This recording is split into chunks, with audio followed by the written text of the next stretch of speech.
Introducing Nose to Tail, a podcast where we explore the world of aviation lifecycle solutions, insights, and more. Presented by Jet Midwest.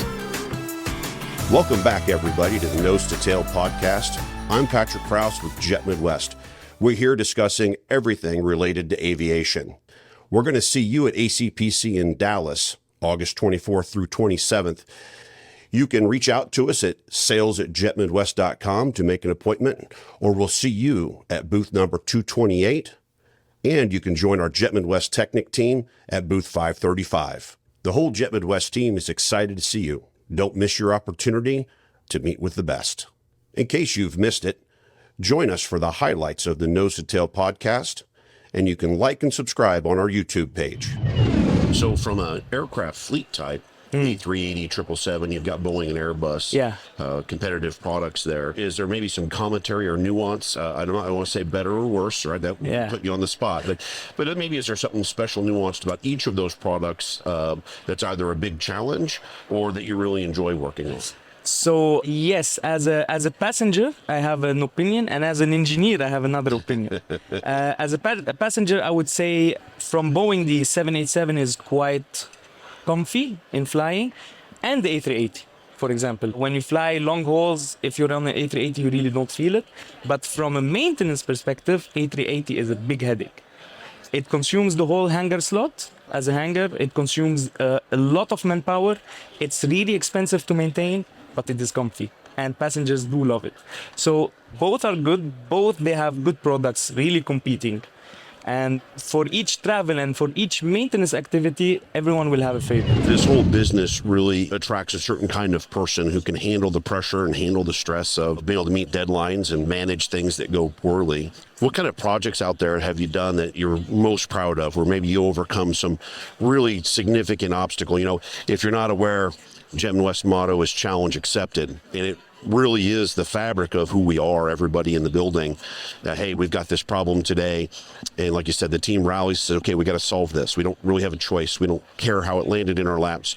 We just know that we need to deal with this now, and we'll do some preventative maintenance later on how to not have it happen again. But maybe you can give me some ideas of some times when you had to overcome a challenge and kind of what that looked like with your team.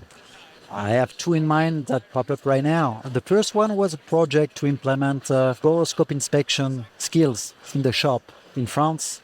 And it was a challenge to, let's say with the team, to have, for instance, 100 mechanics performing boroscope inspection. And we realized with everybody within our shop that it is a specialty. I would make the parallel with doctors. You have generalists and you have specialists. So this skill needs to rely on specialists. So it was a project to change from 100 and let's say more 15 people really more accurate. So it was a matter of working with people, humans, not that easy, but super interesting to benefit the experience, because at that time I was younger, we always need experienced people. It's always a good mix between both generations, I would say. So super exciting project. And the second one was more when I was technical sales director to sell engine services worldwide.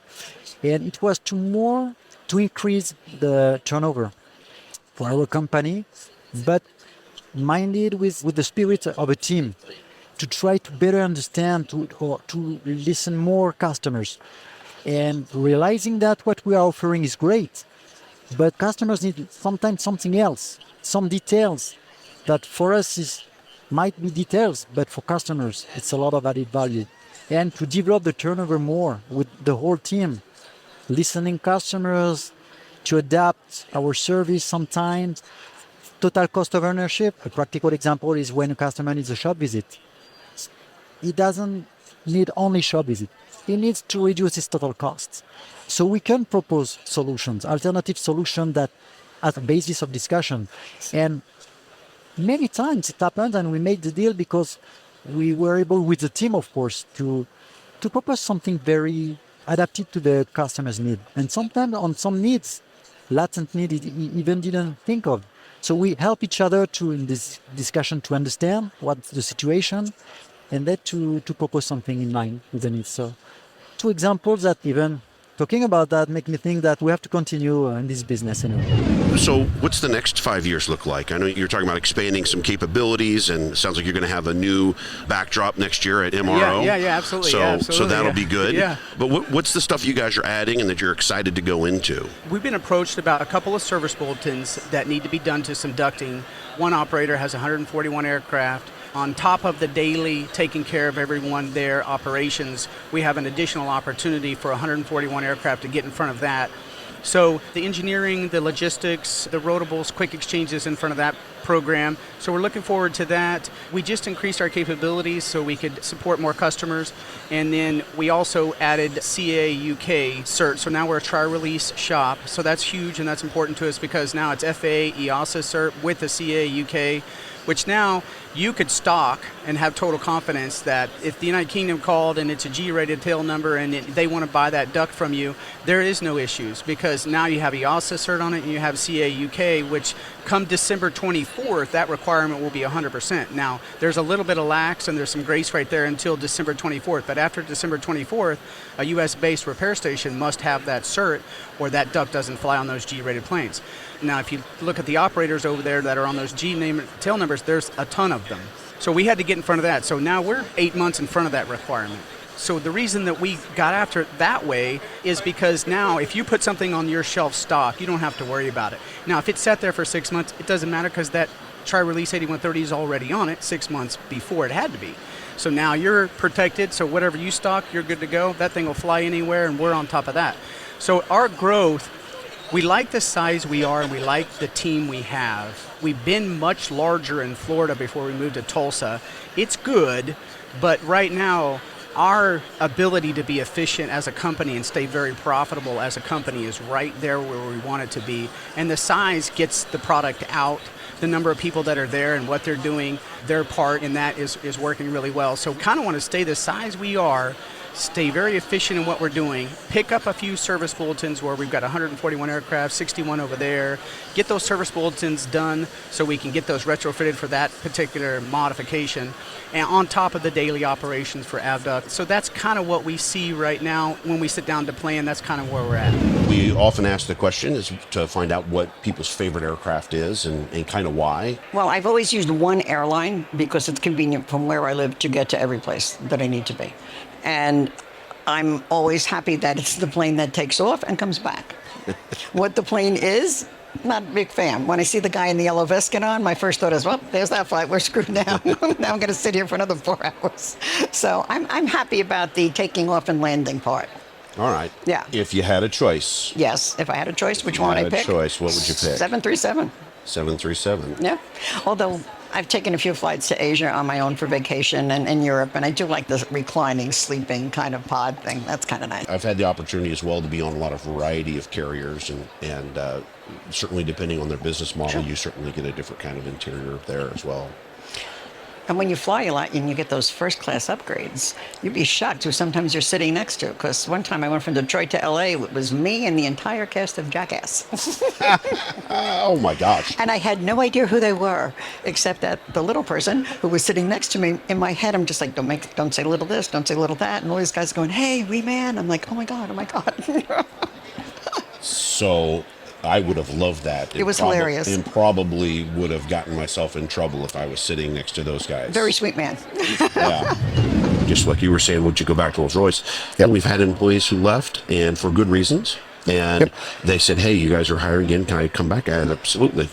You know, you're part of the family, and just because that was, your life took you in a different direction 4 years ago doesn't mean you're not welcome back here. And so we've been very lucky to have that good family environment where we really are focused on our people, and makes all of the product go out the door the way it's supposed to. It makes all of them working towards that same objective.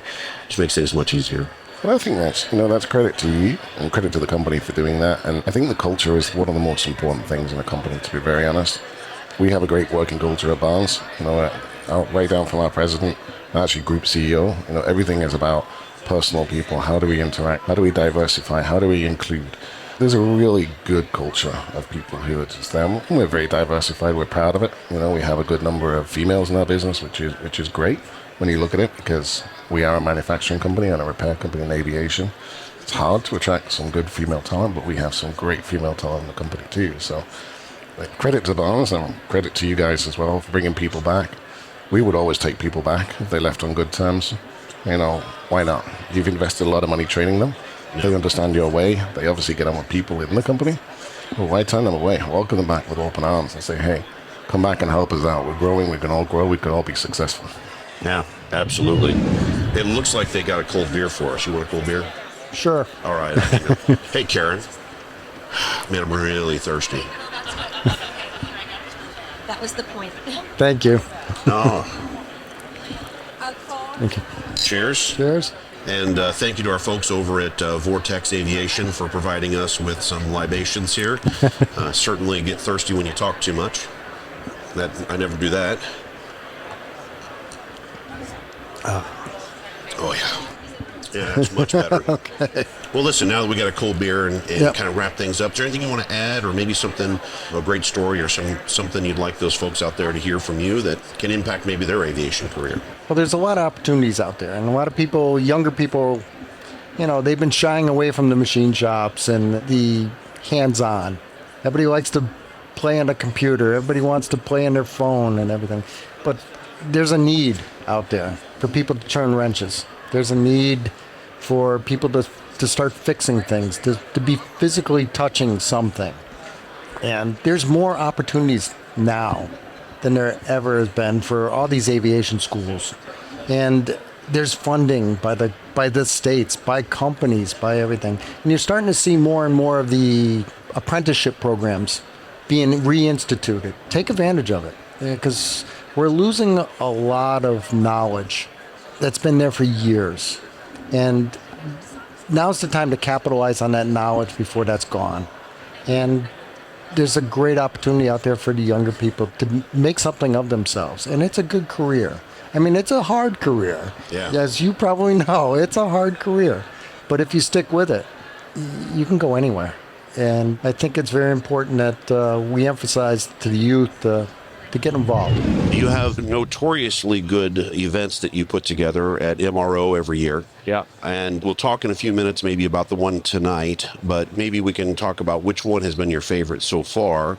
Give us a little spotlight on what that is. And I think the other spotlight is, because it really is about aviation, you have a philosophy about why you put on events at the scale you do. Yep. And I think that would be good for people to hear and understand from a business marketing standpoint, maybe what you're trying to achieve. Yeah, most people just think I'm crazy, and I think that that's probably true to some extent. But the reality is that our business is a little bit different than most, in that because we have so many transactions happening, because we have so much inventory available in one place, the brand name, getting that brand name out there and repetition in the market, that's the biggest value.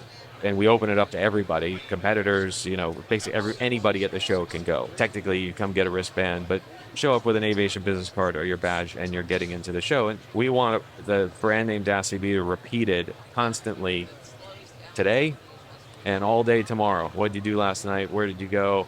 And the number of times that just in normal conversation that our brand name gets mentioned over today, tomorrow, and in the build-up in the weeks prior, just brand exposure.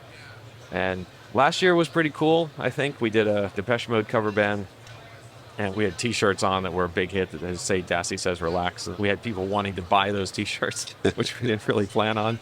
But that was a really fun party. But this year is something really special. We're celebrating a couple different things. It's our 31st year. We didn't really do a 30-year celebration last year, so we're kind of celebrating 30 years this year. And also, we had an equity transaction this year. We've got some great new partners in Marubeni Aviation. So this is kind of a big deal for us. So we totally went over the top this year. We're spending 4 times what we normally do. And we have the Blues Brothers performing tonight. And it's not a cover band. It's Dan Aykroyd and Jim Belushi. And it's really cool. They're super psyched about it. They're only doing 4 shows this year, and this is one of them. And all their friends and family are coming because this is a big deal for them to do this in Chicago, in their hometown. And we're really looking forward. I just heard the governor's coming. So it's going to be a really, really fun show. Thank you for listening to our podcast, Nose to Tail. Please like and subscribe to our channel. Presented by Jet Midwest.